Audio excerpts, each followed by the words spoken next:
करायचं स्मरण.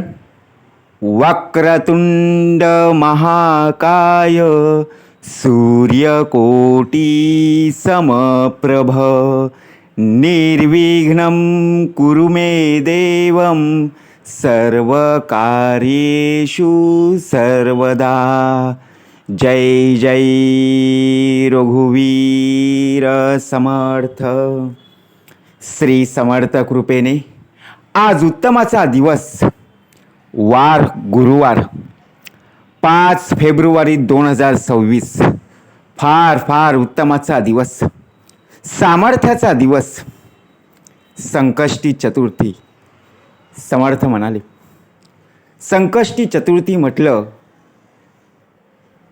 की प्रत्येक वेळेला आठवण येते ती म्हणजे गणपती बाप्पाची. कारण प्रत्येक महिन्यात चतुर्थी येत असते. ज्याप्रमाणे हृदय कठीण तू न करी सर्वथा अंत आमुचा पाहसी पुरता सिद्धिवल्लभा मूषक वाहना हे दयानिधे श्री गजानना. आजचा दिवस का महत्त्वाचा आहे? समर्थ म्हणाले, हृदय कठीण तू न करी सर्वथा. आपल्याला चालवणारा प्रत्यक्षात अंतरीचा अंतरात्मा, ज्याप्रमाणे हृदयामध्ये त्याचं अधिष्ठान बघा वसलेलं आहे, ज्याप्रमाणे तो आपली सेवा करीत आहे. प्रत्येक वेळेला आपण एखादं कार्य करत असतो. ते कार्य करत असताना आपल्या हातून ते कार्य पूर्ण व्हावं, चांगल्या रीतीने पार पाडावं, यासाठी आपण काय करत असतो? बरोबर की नाही? श्री गणेशा बघा प्रत्येक वेळेला आपण करत असतो. म्हणजेच का, कोणत्याही कार्याची सुरुवात प्रत्यक्षात स्मरणाने केली, श्री गणेशाने केली, की त्याचा शेवटसुद्धा उत्तम प्रकारे श्री गणेशानेच होणार. मग आपल्याला बघा ज्याप्रमाणे टेन्शन, चिंता अजिबात येणार नाही.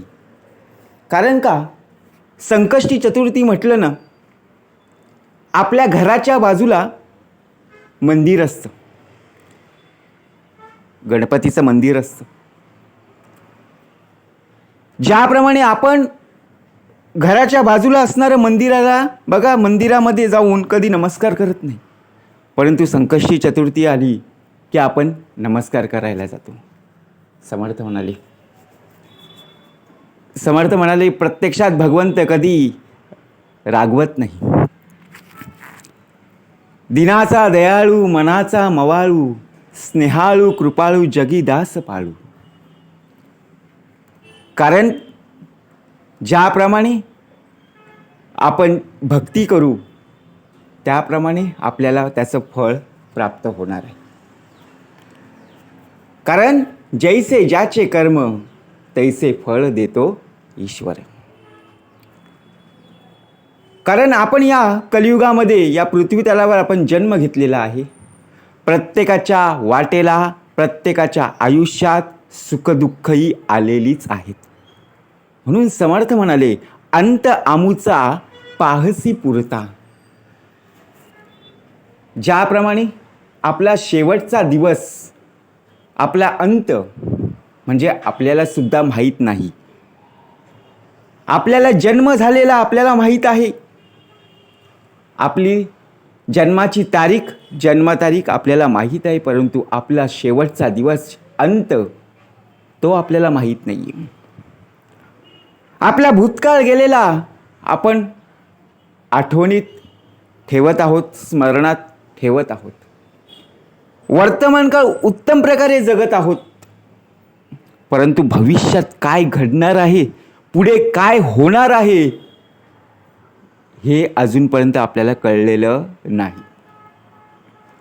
मग आपण भविष्याची चिंता का करायची? समर्थ म्हणाले, संकट येणारच आहेत, प्रसंग प्रत्यक्षात येणारच आहेत, पण त्या संकटांना, त्या प्रसंगांना सामोरं जाण्याची आपली तयारी असणं गरजेचं आहे.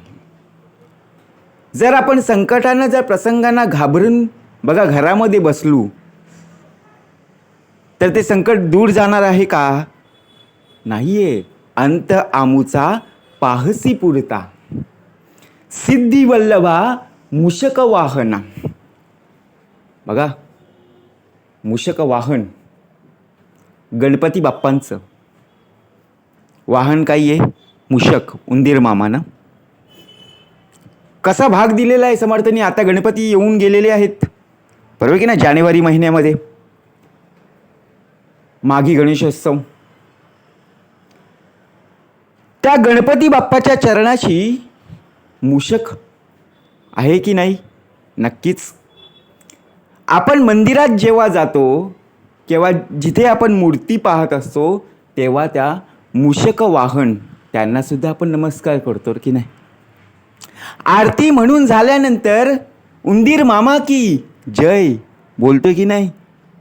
बरोबर. मग आता विचार करा, आपल्या घरामध्ये एखादा उंदीर आला, आपण काय विचार करू का? बाबा गणपतीचं वाहन आहे, अहो त्याच्या मागे जातो. त्या उंदराला माहीत आहे का आपल्यावरती संकट येणार आहे? विचार करा. म्हणजे समर्थ म्हणाले सिद्धिवल्लभा मूषक वाहना. प्रत्येकाच्या वाटेला समर्थ म्हणाले सुखदुःख आहेत. अशी कोणतीही व्यक्ती नाहीये की त्या व्यक्तीला दुःख येणारच नाहीयेत. समर्थ म्हणाले जगी सर्व सुखी असा कोण आहे? सुखाचा मंत्र काय आहे? सुखी जीवन जगायचं कसं? परंतु सुखी जीवन जगत असताना सुखी जीवन जगायचं म्हटलं तर प्रत्यक्षात प्रत्येकाच्या वाट्याला हे दुःख येणारच आहे. हे दयानिधे श्री गजानन. म्हणून समर्थ म्हणाले आपल्या मुखामध्ये का नामस्मरण असलं पाहिजे. आपण नामस्मरण करायला विसरलो. स्मरण बघा पूर्णपणे आपण टाळत राहिलो. कारण का सर्व आपल्याला मिळालेलं आहे ना. ज्या ज्या वेळेला आपल्याला सर्व काही मिळतं ना त्या त्या वेळेला आपल्याला देवाची सुद्धा ओळख होत नाही. कारण का सर्व आपण विसरून गेलेलो असतो, कारण सर्व मिळालेलं आहे. परंतु ज्या वेळेला बघा एखादी गोष्ट मिळाली नाही ना की देवाकडे आपण मागणी करतो. म्हणून समर्थ म्हणाले आपला देह ज्या भगवंताने प्रत्यक्षात घडवला ना त्याचं स्मरण आपल्या मुखामध्ये असणं गरजेचंच आहे. कारण जेने विठ्ठल मात्रा घ्यावे त्याने पथ्य सांभाळावे. बरोबर की नाही? काय हो, प्रत्यक्षात जर आपण विचार केला नामस्मरण करायला पैसे लागतात का हो? अजिबात नाही ना, फुकट आहे ना.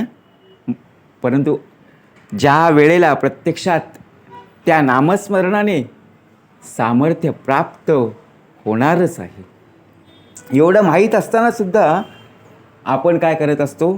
स्मरणामध्ये राहत नाही. बघा आजचा दिवस संकष्टी चतुर्थीचा.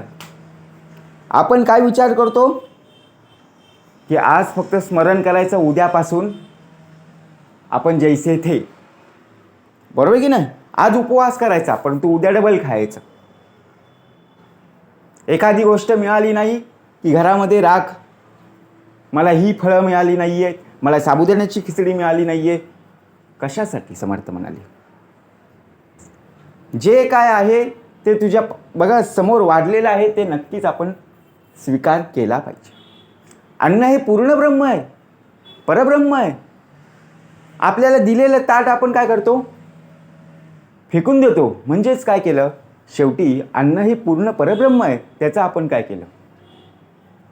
अपमान केला ना शेवटी. म्हणून समर्थ म्हणाले ज्याप्रमाणे आपल्या अंतरी आपल्या हृदयी त्याचं अधिष्ठान वसलेलं आहे, का पुन्हा भाग द्यावा लागला? कारण तो अखंड आपली सेवा करीत आहे. आपल्याला एखादी बघा एखाद्या वेळी आपल्याला सांगतात आपल्याच घरातले नातेवाईक, बरोबर की नाही, आज सकाळची दिवाबत्ती तुम्ही करायची, उद्याची दिवाबत्ती पुढच्या वेळेला बघा हे करतील, दुसरे नातेवाईक करतील, असा क्रम लावलेला असतो. आपण तिथे जायला कंटाळतो एक अगरबत्ती लावायला किंवा दिवा विझू नये म्हणून बघा तेल ओतायला, परंतु तो अखंड आपली सेवा करीत आहे ना. ज्याप्रमाणे आपली शिल्लक आपली पुण्याई आहे ना, तोपर्यंत आपण या पृथ्वी तलावर आहोत. एकदा आपली पुण्याई संपली, शिल्लक संपली की समर्थ म्हणाले आपल्या या देहाला कोणीही विचारणार नाही. केव्हा विचारतील? जेव्हा या प्रत्यक्षात देहाने या पृथ्वी तलावर जन्म घेतलेला होता आणि त्यावेळेला त्याच्या हातून उत्तम प्रकारे सत्कर्म घडली आहे, तेव्हाच लोक विचारतील ना, बाबा ही व्यक्ती उत्तम प्रकारे होती. मग जाताना सुद्धा प्रत्यक्षात आम्ही जातो आमच्या गावा, आमचा रामनाम घ्यावा. बरोबर की नाही? म्हणजे विचार जर आपण केला, प्रत्येकाच्या वाटेला, बरोबर की नाही, दुःख आहेतच, शेवटचा दिवस प्रत्येकाच्या वाटेला आहे, परंतु तो शेवटचा दिवस हा उत्तम प्रकारे कसा जाईल हे पाहणं गरजेचं आहे. आपल्याला काय वाटतं की बाबा आयुष्य म्हटलं की मौज आणि मजा. समर्थ म्हणाले मौज मजा प्रत्येकाला वाटते, परंतु नंतर सजा भोगावी लागते ना. जर आपल्या हातून उत्तमाचं कर्म, उत्तमाचं कार्य जर घडलेलं असेल तर नक्कीच उत्तमाची फळं प्राप्त होणारच आहे. जसे तुम्ही पेराल तसंच नक्की उगवल्याशिवाय राहणार नाही. जे पिंडी ते ब्रह्मांडी ना. म्हणून सुरुवात जर आपण केली तर आपली होणारी पिढीसुद्धा बघा आपल्याला पाहूनच पुढे उत्तम प्रकारे कार्य करणार आहे. कारण कार्यसिद्धीस नेण्यास श्री समर्थ आहेत. जर आपण बघा वाईट कार्य करायला पुढे गेलेलो आहोत, मागची पिढी किंवा होणारी पुढची पिढी आपल्याला पाहूनच बघा, बरोबर की नाही. मग समर्थ म्हणाले सुसंगती सदा घडो, सुजन वाक्य कानी पडो. का सांगितलं? उत्तम प्रकारे आपल्या डोक्यामध्ये असणारे जे विचार आहेत त्या विचारानुसार आपल्याला चालायचं आहे. चिंता सोडून द्यायची. जर तुम्ही चिंतेमध्ये जर राहत असाल, समोर कितीही जरी उत्तम प्रकारे कार्य असेल ना, तरीही ते सोपं जरी कार्य असलं तरी तुम्हाला ते अवघड वाटेल. कारण का? तुम्ही चिंतेमध्ये आहात. परंतु ज्याप्रमाणे तुझा देह हा कार्य करण्यासाठी तत्पर आहे आणि सोबत भगवंताची साथ आहे, भगवंताचं स्मरण असेल ना, तर समर्थ म्हणाले ते कार्य केव्हा पार पडेल किंवा कार्य केव्हा होऊन जाईल कळणार सुद्धा नाही. बरोबर की नाही. एखादी कार असेल बघा, त्या कारमध्ये CNG पण असते आणि सोबत पेट्रोलसुद्धा असतं. जर पेट्रोल नसेल तर आपल्याला धगधग असते. कारण का? CNG कुठे संपली तर करायचं काय? बरोबर की नाही. दोन्ही जर असेल, CNG पण आहे आणि पेट्रोलसुद्धा आहे, मग एखाद्या वेळी बघा वाहन चालवताना CNG जरी संपली तरी आपल्याला धीर असतं की बाबा पेट्रोल आहे. म्हणून समर्थ म्हणाले आपल्या अंतरी भगवंत आहे ना. आपल्याला काळजी करण्याचं कारण नाही आहे, परंतु आपल्या या देहाची ज्याप्रमाणे बघा काळजी तो करत आहे, त्याचप्रमाणे आपल्या मुखामध्ये स्मरण असणं गरजेचं आहे. जर तुमच्या मुखामध्ये स्मरण असेल तर नक्कीच मी देवाचा आणि देव माझा. गणपती बाप्पा मोरया, मंगलमूर्ती मोरया. जय जय रघुवीर समर्थ.